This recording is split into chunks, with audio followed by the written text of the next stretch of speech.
अस्सलाम वालेकुम students. Exercise number 1.3 question number 1 part number 3 remaining था हमारा, वो बेटा स्टार्ट करते हैं। वेन डायग्राम ही बनानी है इसमें भी। तो सबसे पहले ये देखना है कि जो उन्होंने हमें सेट दिया हुआ है वो अब सिंपल फॉर्म में नहीं दिया, ये आपको दे दिया उन्होंने सेट बिल्डर नोटेशन में। हमने पहले इसको सिंपल फॉर्म में करना है। जैसे आपके पास सी के एलिमेंट्स होते थे, सेट के एलिमेंट्स होते थे सिंपल वर्ड्स में कोमा डाल डाल के। अब उन्होंने सिंपल वर्ड्स में नहीं दिए, पहले इसको हम उस तरह बनाएंगे, देन हम जो है अपने इसकी वेन डायग्राम को ड्रॉ करेंगे। तो देख लेते हैं कि सी के असल में एलिमेंट्स क्या हैं।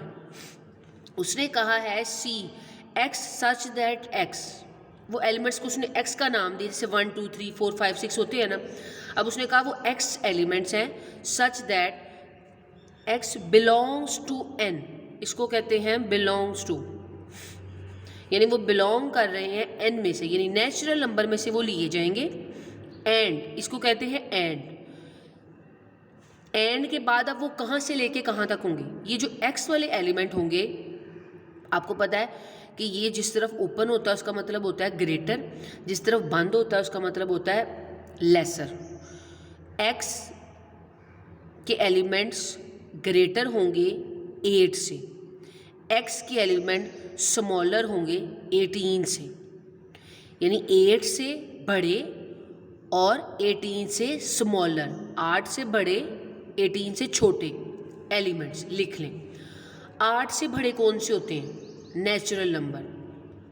देखिए कैसे पढ़ना है इसको, इस तरह पढ़ेंगे तो ज़्यादा ही चलेगा। सेंटर में जो एक्स लिखा है, अब उसने कहा वो सारे एक्स इधर आने हैं। वो कौन कौन से एक्स हैं, एक्स जो एलिमेंट है आपके पास वो बड़े होंगे 8 से, और वही एक्स के एलिमेंट छोटे होंगे 18 से, इसका मतलब है स्मॉल होंगे। अब नीचे उन्होंने डाला है ये इक्वल का साइन भी, इसका मतलब वो एक्स के एलिमेंट बड़े होंगे 8 से और इक्वल भी होंगे, यानी इक्वल का मतलब 8 से बड़े और 8 भी। इक्वल का मतलब वो एलिमेंट खुद भी, यानी 8 और 8 से बड़े एलिमेंट और 18 और 18 से छोटे एलिमेंट, इस तक जो हमारे सारे वो एलिमेंट होंगे वो सी वाले एलिमेंट हैं नेचुरल नंबर में से। देखिए 8 के बाद नेचुरल नंबर कौन सा होता है, 9 10 11 12 13 14 15 16 17 एंड 18। उसने कहा था 18 से छोटे और 18 तक, ये सेट हमारा बन गया। यानी उसने हमें इस फॉर्म में नहीं दिया था, उसने इस फॉर्म में दिया था। पहले हमने इसको इस फॉर्म में लेके आए, देन अब उसकी हमने जो है वो वेन डायग्राम जो है वो ड्रॉ करनी है। बिल्कुल इसको भी ऐसे कर लेते हैं। अब देख लेते हैं सी कैसे डिस्क्राइब होगा। इसमें उसको उसने एक्स का नेम दिया था, यहाँ पर उसने वैसे जनरली वाई नेम दे दिया कि सारे जो एक्स लिखे थे हमने। अब पहले हमें नहीं पता था वो एक्स के पीछे क्या छुपा हुआ है। ये एक्स के पीछे 8 9 10 ये सारे एक्स थे, छुपे हुए थे, ठीक है, वैल्यूज। अब उसने कहा वाई सच दैट वाई, वो भी बिलोंग करेंगे एन को, एंड वो जो वाइज होंगे वो ग्रेटर इक्वल होंगे 9 से, और वो जो वाइज होंगे वो लेसर इक्वल होंगे 19 से, यानी वाई बड़े होंगे 19 से और वाई के जो सारे एलिमेंट लेंगे वो छोटे होंगे, 9 से बड़े होंगे और 19 से छोटे होंगे, और 19 और 9 खुद भी ऐड होगा, यानी 9 और 9 से बड़े नेचुरल नंबर्स कौन से होते हैं, ये सारे आप लिख दें अगर यहाँ पर 17 18 एंड 19। तो ये हमने इसको इस फॉर्म में चेंज कर लिया, ठीक है। ये एमसीक्यूज भी आ सकता है, वो आपको इस फॉर्म में इसको इससे इस फॉर्म में चेंज करने का कह सकते हैं। अब बेटा हमने इस पे वेन डायग्राम बनानी है। उसने कहा था, आपको कल याद हो कि वेन डायग्राम हमने किस पे बनाई थी, क्वेश्चन 1 में उसने ये कहा था कि कम्यूटेटिव लॉ ऑफ यूनियन और इंटरसेक्शन जो है उसके लिए वेन डायग्राम जो है वो ड्रॉ करें। तो हम पहले यूनियन की देख लेते हैं। सी और डी है, mean C union D, D union C, इनकी डायग्राम्स बना लेते हैं। यहाँ पर देखते हैं सी यूनियन डी की बन जाएगी और यहाँ पर डी यूनियन सी की बन जाएगी, ठीक है। आपको मैंने बताया था ये यूनिवर्सल सेट को यू से शो करते हैं। अब हमने बनाने हैं सर्कल्स, क्योंकि 2 सेट हैं तो 2 सर्कल्स बनेंगे। अब देखें वो सर्कल्स कैसे बनेंगे। इसमें कुछ कॉमन है, बिल्कुल कॉमन है काफ़ी एलिमेंट्स, तो इसका मतलब वो जो सर्कल्स बनेंगे वो ओवरलैपिंग सर्कल्स होंगे दोनों में, ठीक है। अब बेटा एलिमेंट लिखने की बारी आ गई। जो तो कॉमन एलिमेंट है दोनों में एक जैसे, वो दरमियान में लिखे जाएंगे, जो बाकी जो इसमें बचेंगे वो पहले वाले में आ जाएंगे, जो इसमें बचेंगे वो इसमें आ जाएंगे। तो कॉमन कौन सी है? 9, 10, 11, 12, 13, 14, 15, 16, 17 और 18 तक एक जैसे हैं। मीन्स यहाँ से मैं लिखती हूँ 9, 10, 11, 12 चलता जा रहा है कहाँ तक, सारे तो नहीं लिख सकती, इसलिए मैंने 3-4 लिखे ताकि पैटर्न समझ आ जाए। ये जा रही जी 18 तक। थोड़ा बड़ा बनाइएगा ना आप डायग्राम को तो आपके ठीक बनेगी। बाकी बचा इसमें 8 जो अकेला इसमें रह गया, इसमें बचा अकेला 19 वो इसमें रह गया। डायग्राम बना ली। अब ये थी बेटा C और ये थी D, इसमें है पहली D और इसमें है C, बिल्कुल कल जैसा ही है। आपको पता है नेम तो वैसे लिखे जाने हैं 10, 11 सो ऑन 18 तक। D में बचा था 19 और इसमें बचा था 8, उल्टा हो गया ना। अब आई बात कलरिंग की। आपको पता है यूनियन में सारा कुछ कलर हो जाता है, चाहे वो एक सेट में हो, चाहे वो दूसरे में हो, चाहे वो कॉमन में हो, चाहे वो अनकॉमन में हो। तो जब मैं इसको कलर करूँगी तो कलर में फिर आपके पास क्या आएगा, ये सारा, और इसमें भी कलर में कैसे आएगा ये सारा। ये मैं लाइनिंग लगा देती हूँ, इसका मतलब होता है कलर ही है, ठीक है। इसका मतलब ये कलर ही होता है। आप लाइनिंग लगा दें, आप कलर करते हैं, आपकी चॉइस है, पर पेंसिल से ना किया करें, पेन से किया करें। तो ये हमारा यूनियन हो गया। बिल्कुल बेटा इसी तरह से आपको पता है उसने हर क्वेश्चन पे 2-2 लॉ लगाने को कहें। कम्यूटेटिव लॉ ऑफ इंटरसेक्शन, तो वो क्या होता है, इसके अकॉर्डिंग C और D के अकॉर्डिंग क्या बनेगा, C इंटरसेक्शन D, ये एक हो गया पार्ट हमारा, और D इंटरसेक्शन C, बिल्कुल वही, इसके लिए भी वही डायग्राम बनेगी। डायग्राम वैसी ही बनती है, नंबर भी वैसे ही लिखे जाते हैं, जस्ट कलरिंग में डिफरेंस होता है। तो हम देख के ऊपर से ही जो है जल्दी जल्दी इस पर बना लेते हैं सारा कुछ।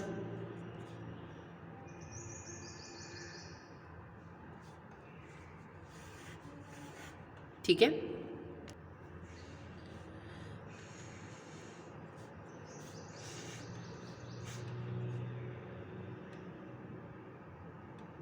अब कलरिंग की बात आ गई।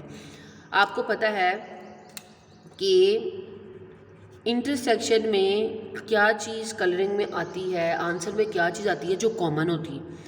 आपको नज़र आ रहा होगा कि इसमें देखिए, इसमें 8 है, इसमें 19 है, ना इसमें 19 है ना इसमें 8 है, लेकिन ये जो चीज़ें हैं वो दोनों में थी। इसका मतलब कलर होगा दरमियान वाले पोर्शन को, दोनों साइड में। तो ये बेटा हमारा क्वेश्चन था, कंप्लीट हो गया इसका थर्ड पार्ट। एक पार्ट रह गया था वो मैंने अब करवा दिया। एक बेटा क्वेश्चन और बताना था आपको, ये जो मैंने आपको सेकंड पार्ट करवाया था जिसमें मैंने आपको Z और N बना के बताए थे, उसमें मुझे डायग्राम हमने अलग अलग बनाई थी। कुछ स्टूडेंट्स ने कहा कि क्योंकि ये सबसेट था, N पूरे का पूरा Z में कंटेन कर रहा है, तो ऐसी डायग्राम बनती तो ज़्यादा बेहतर थी। हमने तो ओवरलैपिंग केस बनाया था, तो आप ऐसे बनाएंगे तो भी ठीक है, बल्कि ज़्यादा बेहतर ये है, ठीक है। तो ऐसे बना लीजिए क्योंकि पूरी पूरी कंटेन कर रही है उसमें। कुछ स्टूडेंट्स ने क्वेश्चन पूछा था, तो ये मैं सेकंड पार्ट की बात कर रही हूँ, इसी क्वेश्चन के 1 क्वेश्चन के। तो ये उसमें देख लीजिएगा, अगर आप ऐसी डायग्राम बनाना चाहते हैं, यानी ऐसे वाली, ये U बाहर और Z, मतलब ओवरलैपिंग वाली नहीं, ऐसी, क्योंकि जब हमने कहा था सबसेट हो तो ऐसे बना ले ज़्यादा बेहतर होता है, ठीक है। ऐसे बना लेंगे तो ज़्यादा बेस्ट रहेगी। क्वेश्चन 1 कंप्लीट हो गया, ये पार्ट रह गया था, थोड़ा सा डिफरेंट था, इसलिए मैंने कल आपको नहीं करवाया था। अब जो है नेक्स्ट क्वेश्चन नंबर 2 करते हैं। क्वेश्चन नंबर 2 बेटा बुक से ही करते हैं। आप भी अपनी बुक्स ओपन कर लीजिए और देखें। Copy the following figures and shade according to, उसने कहा कॉपी करें मतलब अपनी नोटबुक पे बनाएं और इसको शेड करें। आप नोटबुक पे ना करें, आप इसको बुक पर ही कर लें। Question number 2, question number 1 notebook पे करना है, 2 जो है वो बुक्स पर ही करें। तो क्वेश्चन नंबर 2 में बेटा कह रहे हैं कि हमने नीचे कुछ ऑपरेशंस लिखे हुए हैं। अब इसमें ना पहले तो वैल्यूज़ दी होती थी ना, यहाँ पर आपको देखें कि A और B अगर लिखा है और उसका उन्होंने वेन डायग्राम बनाने को कही है आपको, तो उसने साथ में ये भी बताया होता था कि इसकी वैल्यूज़ ये, लेकिन अब उसने वैल्यूज़ नहीं बताई, उसने सिर्फ नीचे लिख दी है कि अगर ये वाला ऑपरेशन हो तो इसमें कलर किस में होगा। हमने उसकी ये जो नीचे ऑपरेशन है इसको समझकर इसमें जस्ट कलर कर देना। जैसे A यूनियन B की डायग्राम उसने बनाई और ये यूनिवर्सल सेट था, जैसे हम बनाते रहे। अब आप देखिए उसने ये कहा है कि कलर करना है, शेड करें A यूनियन B वाले से। अब आपको पता है एक A सेट होगा, एक B सेट होगा, जिसके भी हमें एलिमेंट्स का नहीं पता। और जब मैं इसका यूनियन लूँगी तो आपको पता है यूनियन में ये वाला कॉमन पार्ट है, ये जो A में बचा वो होगा, ये B में बचा वो होगा। यूनियन में तो सारा कुछ ही कलर हो जाता है। तो इससे हमने ये देखा कि अगर यूनियन यहाँ है तो इसका मतलब जब मैं कलर करूँगी तो वो सारे पार्ट में कलर हो जाएगा। ठीक है, पूरे ए में, पूरे बी में, कॉमन वाले हिस्से में, अनकॉमन वाले पार्ट में। तो ये कलरिंग थी बस इसकी। यू यूनियन ए, यू का मतलब यूनिवर्सल सेट, ये पूरा बड़े वाला सेट। उसने कहा इसका, इसके सारे एलिमेंट्स और ए के सारे एलिमेंट्स का यूनियन लिया जाए तो सब कुछ ही आ जाएगा। यू, ए का मतलब सिर्फ एक एलिमेंट्स, यू का मतलब ये बाहर वाले सारे एलिमेंट्स यानी अंदर वाले, और ये जो बाहर बचे यानी जो अंदर वाले एक छोटा सा सेट ले लिया और जो बाहर था सारा, इन दोनों का यूनियन ले लें तो सब कुछ ही आ जाएगा। यू का पूरा पार्ट, ए का पूरा पार्ट, तो इसका मतलब ये सारा सेट ही आ जाएगा यूनियन में। तो आप पूरे को कलर कर लोगे, पूरे बॉक्स को विद ए। अब बेटा ए यूनियन ए, एक वैल्यू लिखिए ए की, फिर उसके साथ एक और बार ए की वैल्यू लिख दी, दो सेट दो बार लिख दी और उसका यूनियन ले लिया, तो आंसर में भी वही आएगा। ठीक है, तो इसका मतलब ए का यूनियन ए के साथ ही लिया तो आंसर में फिर क्या होगा, दोबारा ए आएगा। तो कलरिंग में भी फिर ए ही आएगा। समझ आई? अपने आप के साथ ले लिया ना। ए इंटरसेक्शन बी, इसका मतलब ए और बी का इंटरसेक्शन लेना है और उसमें कलरिंग करनी है। इंटरसेक्शन में वो आता है जो कॉमन हो, आपको पता है इस बात का। अब अगर मैं आपको यहाँ ड्रॉ करके दिखाऊं थोड़ा सा, कि अगर मैंने आपको बताया कि ये एक सेट है यू के अंदर, इसको मैंने कह दिया ए, इसके एलिमेंट थे 1 2 3, मैंने जनरल एग्जांपल ली। फिर मैंने एक सेट लिया बी, उसके एलिमेंट हैं 1 2। ये 1 2 कहाँ नज़र आ रहा है? आप कहोगे ये 1 2 3 ये था, ये जो 1 2 है ये इसके अंदर ही है, यानी यहाँ पर बी कहीं यहीं होगा, यानी वो भी इस ये अंदर आ गए। इसका मतलब कि अगर मैं इसका इंटरसेक्शन लूँ, यानी ए इंटरसेक्शन बी लेती तो आंसर क्या आता? ए इंटरसेक्शन बी लेती तो आंसर क्या आता? आंसर में जो सेम होता है वो आता होता है। आंसर में सेम था 1 1 2 2, यानी आंसर में क्या आया? सेम वाला। और आप देखो तो ये असल में ये जो बन रहा था ये बी बन रहा था, बी वाला वो बन रहा था। यानी जब आप इंटरसेक्शन लेते हो ना, तो जब आंसर आप लेते हो कॉमन लेते हो, लेकिन जब वो आप आंसर देखते हो जो असल में वो जो छोटे वाला सेट होता है ना, मोस्टली वो आया होता है। इससे ये पता चला कि जब मैंने कलरिंग करनी है तो ए बड़ा होगा और बी उसके अंदर ही बना, तो जब मैं इसका इंटरसेक्शन लूँगी तो कॉमन पार्ट कौन सा होगा? ये बी वाला, क्योंकि इसका मतलब ये बी ए में ही है। ये बी पूरे का पूरा छोटा और जो ए का पार्ट कॉमन था वो भी यही है, क्योंकि ए में जो एक्स्ट्रा थे वो तो यहाँ पर है, जो बाकी मिलते जुलते थे वो यहाँ पर है, और जब उनका इंटरसेक्शन लिया तो कॉमन पार्ट था, तो कॉमन पार्ट यही रहा। इसका मतलब सिर्फ अंदर वाले पोर्शन में कलर होगा।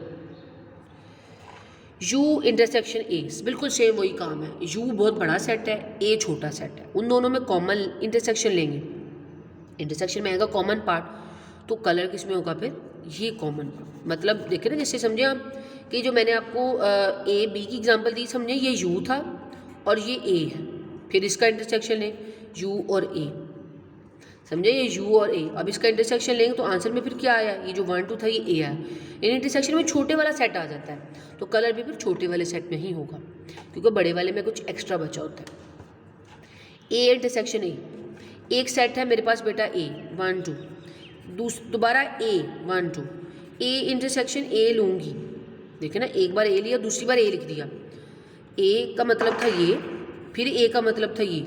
इंटरसेक्शन का मतलब कॉमन पार्ट्स 1 2 दोनों में कॉमन है, आंसर में दोबारा ए आ गया। तो जब सेम सेट लिए हों तो उनमें चाहे इंटरसेक्शन का ऑपरेशन हो चाहे यूनियन का ऑपरेशन हो, जैसे ये यूनियन का था ये इंटरसेक्शन का, आंसर हमेशा वही आता है। तो ये हमारा कलर हो गया सबको।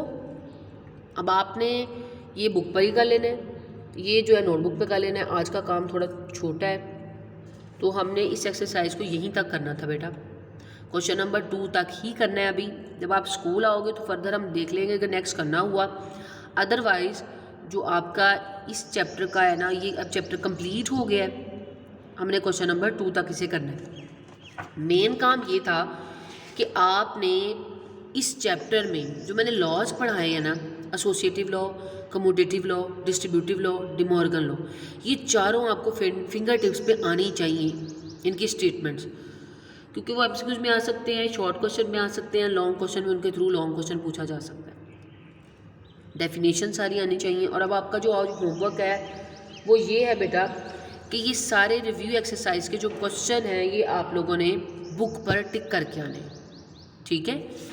टिक करने, जो समझ नहीं आएगी वो मुझसे पूछ लेना है लेक्चर के दौरान, ठीक है।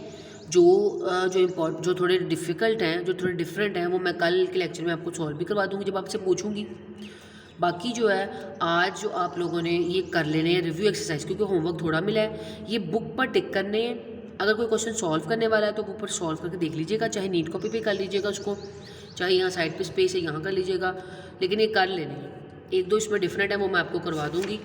बहरहाल जो रिव्यू एक्सरसाइज के एमसीक्यूज होते हैं वो बहुत इंपॉर्टेंट होते हैं, तो उसको छोड़ना नहीं। सेकेंडली, मैंने आपको साथ साथ चैप्टर की सारी डेफिनेशंस करवाई हैं। तो क्वेश्चन नंबर अगर आप 2 देखो तो उसमें लिखा है write the short answer of the following questions. Define set हम कर चुके हैं। What is the difference between whole numbers and natural numbers. Whole number और नेचुरल नंबर में क्या डिफरेंस होता है, उनके सेट लिख दीजिएगा, डिफरेंस खुद ही पता चल जाएगा कि होल नंबर में एक जीरो एक्स्ट्रा होता है। इनके आंसर्स पीछे भी लिखे होते हैं, जहाँ आप एक्सरसाइज के आंसर्स मैच करते हो ना, वहाँ पर इनके सारे आंसर्स भी लिखे होते हैं। अगर किसी क्वेश्चन का समझ ना आ रहा हो तो वहाँ से आंसर आपको मिल जाएगा। प्रॉपर सेट की डेफिनेशन करवाई थी, इम्प्रॉपर की भी करवा दी थी, पावर की भी करवा दी थी, डिमॉर्गन की भी करवा दी थी, सबसेट की भी करवा, और यहाँ तक की तो डेफिनेशन हो गई, ठीक है। आज के लिए फिर यही काम है आपका कि आप लोगों ने ये सारी 5 की 5 डेफिनेशन रिवाइज करनी है। ये आपकी सारी नोटबुक्स पे लिखी हुई है पहले से, इसको सिर्फ रिवाइज करना है। क्वेश्चन 3 से ऑनवर्ड मैं आपको कल दूंगी, और एमसीक्यूज़ करने हैं, और ये क्वेश्चन का होमवर्क करना है जो एक पार्ट का मैंने करवाया। आज के लिए फिर इतना ही बेटा, नेक्स्ट इंशाल्लाह हम कल करेंगे। तो तब तक के लिए अल्लाह हाफिज़।